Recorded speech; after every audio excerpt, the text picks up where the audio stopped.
رمضان میں افطار کے وقت اللہ تعالیٰ ہر روز 10 لاکھ آدمیوں کی مغفرت فرماتے ہیں، اور جب رمضان کی آخری رات ہوتی ہے تو اس میں جتنے پورے رمضان میں مغفرت کی ہوتی ہے اسی کے بقدر اس رات میں سب کی مغفرت کر دی جاتی ہے۔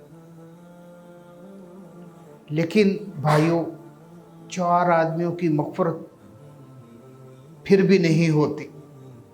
بولو بھائی، کتنے آدمی؟ سارے بولو۔ 4 آدمیوں کی مغفرت پھر بھی نہیں ہوتی۔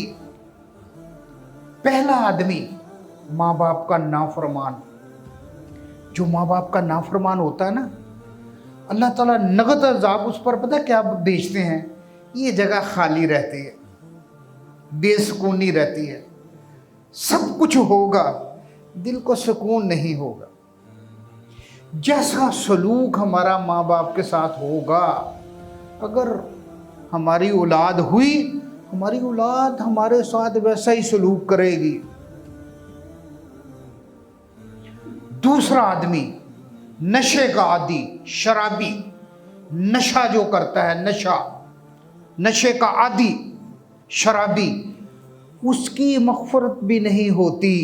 حضرت عبداللہ بن مسعود رضی اللہ تعالیٰ عنہ، جلیل القدر صحابی، فرماتے ہیں کہ شرابی آدمی، نشہ آور آدمی، نشئی آدمی، اس کا چہرہ قبر میں قبلے کی طرف سے پھیر دیا جاتا ہے۔ اگر تمہیں یقین نہیں ہے تو میرے ساتھ آؤ، میں قبر کھود کے دکھا دیتا ہوں۔ ایک صحابی کہہ رہے ہیں۔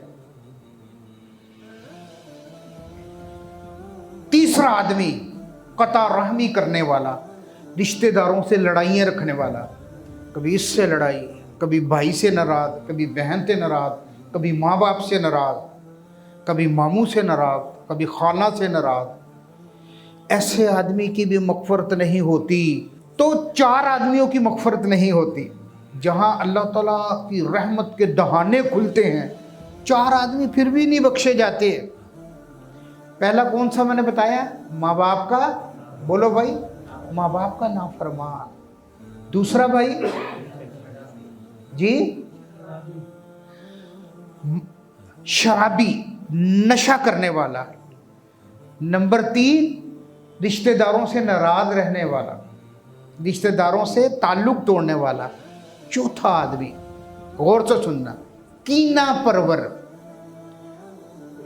وہ مثال مشہور ہے نا کہ بغل میں چھری، منہ میں رام رام، کہ منہ سے تو میٹھا ہے، منہ سے تو میٹھا ہے، لیکن اندر اس کے کینہ ہے کہ مجھے اگر موقع ملا نا تو اس کو میں پیس کے رکھ دوں گا۔ اندر دشمنی رکھی ہوئی ہے، ٹھیک ہے نا، کہ مجھے کوئی موقع ملے میں اس کو چھوڑوں گا نہیں۔ اس کو کہتے ہیں کینہ پرور۔ تو اللہ تعالیٰ کینہ پرور کی بھی مغفرت نہیں کرتے۔